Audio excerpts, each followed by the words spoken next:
My parents stayed rent-free in my duplex, then quietly leased it out behind my back. I sold the property, terminated the Merced's lease, and vanished. They phoned me in tears the following day. I didn't pick up.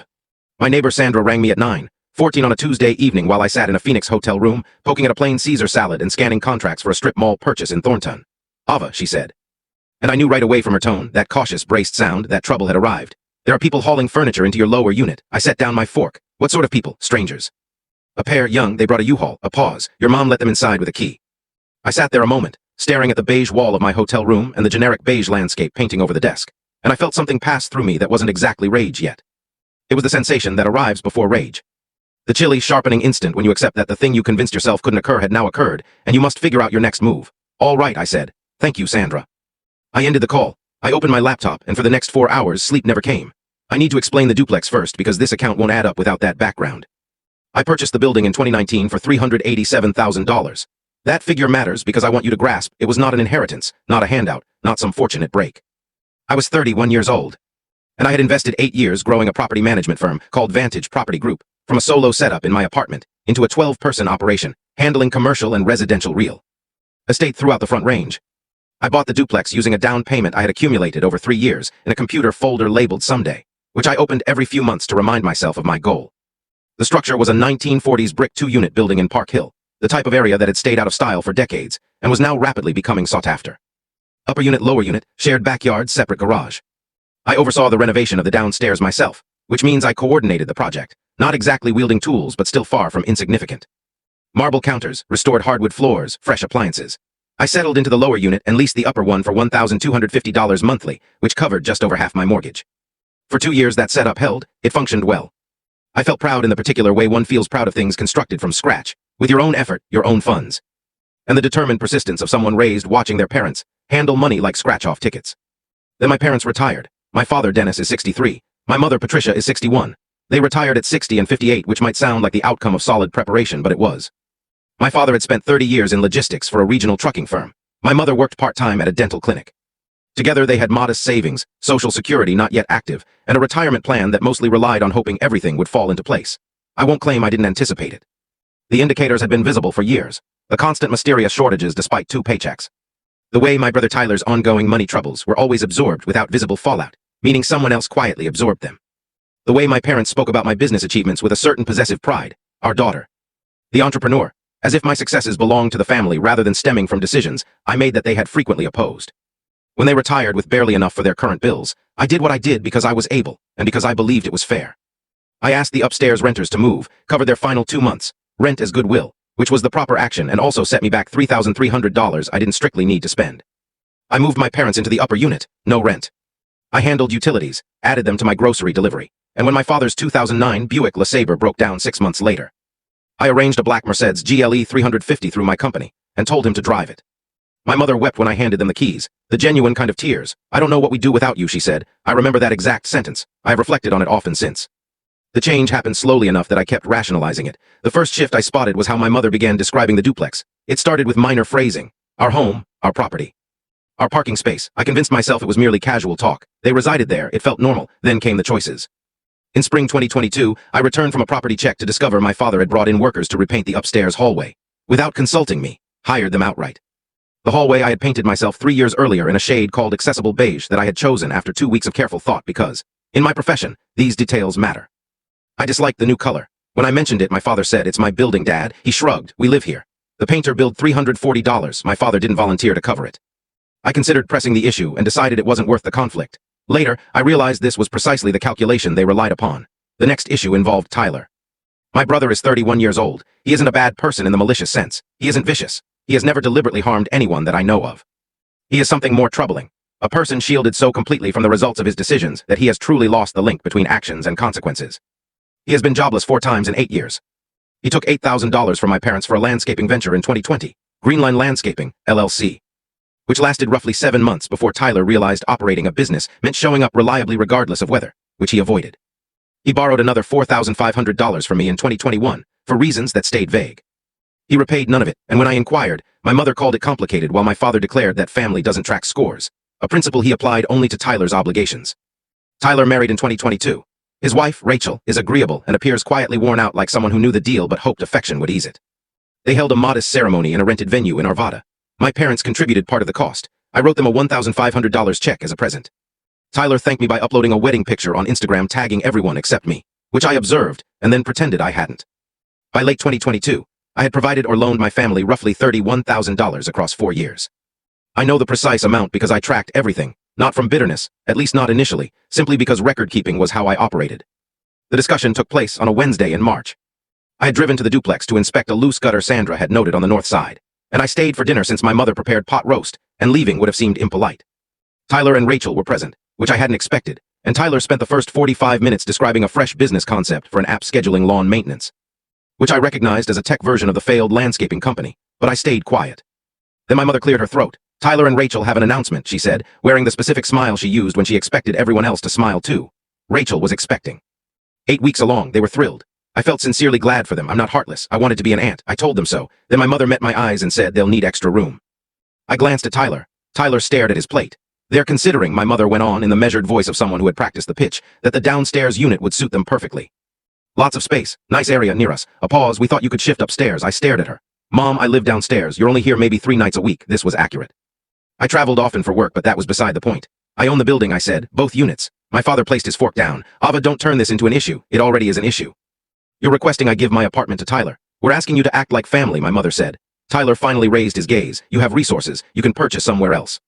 The kitchen ceiling stood 9 feet tall. I know because I measured it before hanging the pendant lights over the island, which I had also funded. I gazed at it briefly. I'm not handing Tyler my property, I said. See, my mother remarked to no one specific. Arrogant. That label struck differently than she meant, not because it stung. I had heard it often enough. In smaller amounts. In the particular family language, they used to recast my capability as a personality defect. It struck differently because of what I experienced when she uttered it. Nothing. No fury, no guilt. No urgent need to justify myself that I had felt for years when this family used that term. Absolutely nothing. Okay, I said. I folded my napkin. Let me consider it. My mother eased right away. My father resumed eating. Tyler grabbed the bread. They had no clue what was on my mind. I spent the following 2 weeks acting completely normal. I replied to my mother's messages. I phoned my father about the gutter. The gutter was legitimate. I hired a repairman. I paid $280 for the fix. I gave no hint that I had already reached out to Marcus Riley, my real estate lawyer at Riley and Crane Property Law on Colfax, who had managed my agreements for 4 years, and who heard my circumstances with the attentive, unsurprised focus of someone who had encountered this family pattern repeatedly. Can they assert any claim to the property? I asked him on a Tuesday afternoon in his office with the door shut. No, Marcus said. He is 54, Yale law graduate, 22 years practicing Colorado real estate. You hold clear title. They have no rental contract, no legal occupancy status, no recorded financial input to the asset. They are residents at your discretion. He paused. What are you planning? Selling, I said. He studied me a moment. All right, I'll order the title search. What I hadn't yet shared with Marcus, because I was still absorbing it, was that Sandra had called me 3 days after that dinner with another brief update.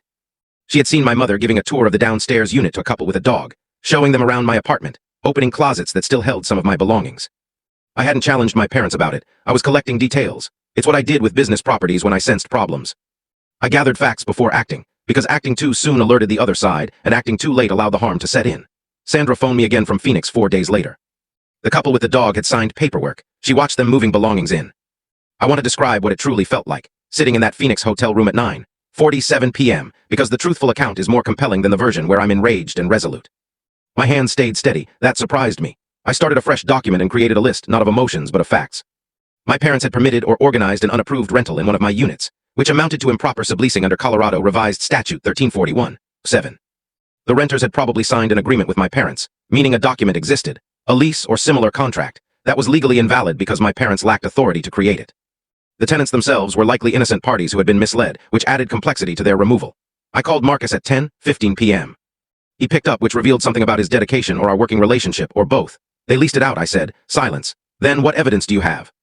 My neighbor witnessed them moving in. I have her statement. I assume there's a lease bearing my signature. Don't assume. Obtain a copy of whatever was signed.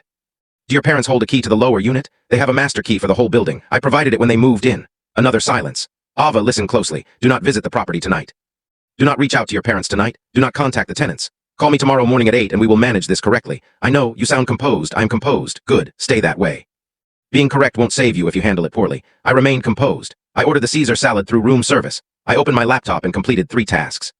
I reviewed the listing I had been quietly preparing with my agent, Diane Cho at Summit Residential. A polished property description with photos shot 2 months earlier when I still planned to rent the lower unit professionally. Listed at $534,000, according to recent Park Hill sales.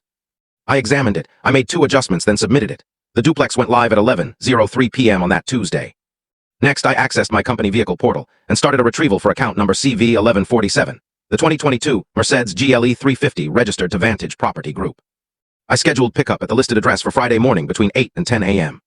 Then I drafted a response to a recruiter from Hargrove Coastal Development in Charleston, South Carolina, who had reached out for 6 weeks about a senior portfolio manager role.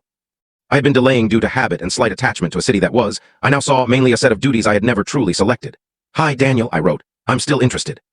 Can we set up a call this week?" I sent it. I shut my laptop. I switched off the light. I slept better that night than I had in 2 years. Marcus contacted the unauthorized tenants first via an official notice delivered by his paralegal, Justine, the next Friday morning. The couple, Brandon and Leela Kowalski, both in their late 20s, completely uninvolved except by bad luck, had signed a 12-month lease with my mother, Patricia Ann Kellerman, who owned none of 4412 Dexter Street and never had. They had paid first and last month's rent, $2,800 total, to my mother. When Marcus explained the circumstances to them, calmly and professionally without blame, Brandon Kowalski sat motionless for a moment and then asked, in the voice of someone truly trying to comprehend, "So she didn't own the property?" "No," Marcus said. "We asked her. I know. She showed us papers. They were not valid documents." Brandon's expression shifted through several phases. "I was not present for this," Marcus told me later, but he described it as watching someone mentally adjust to a big loss. The Kowalskis received their $2,900 refund directly from me, because they had done nothing wrong, and because removing them swiftly and peacefully benefited everyone, including me. Marcus prepared a voluntary move-out agreement with a 30-day period, which they signed within 48 hours. They were, understandably, helpful. They had been tricked by a 61-year-old woman who presented a typed lease and introduced herself as the property manager. My mother's lease paper, which Marcus secured a copy of and which I simply labeled the document in my records, was one page typed on a computer, not a formal template, and signed Patricia Kellerman. Property manager. It was not notarized. It made no mention of my name or true ownership. It set rent at $1,350 monthly. My mother had collected rent on my property for 2 months before I learned of it. 2 months times $1,450 equaled $2,900 that never reached my account. I phoned my attorney, Marcus Riley, again the Monday after the Kowalskis signed the move-out agreement. I asked him to outline my choices concerning my parents. "Criminal liability exists," he said.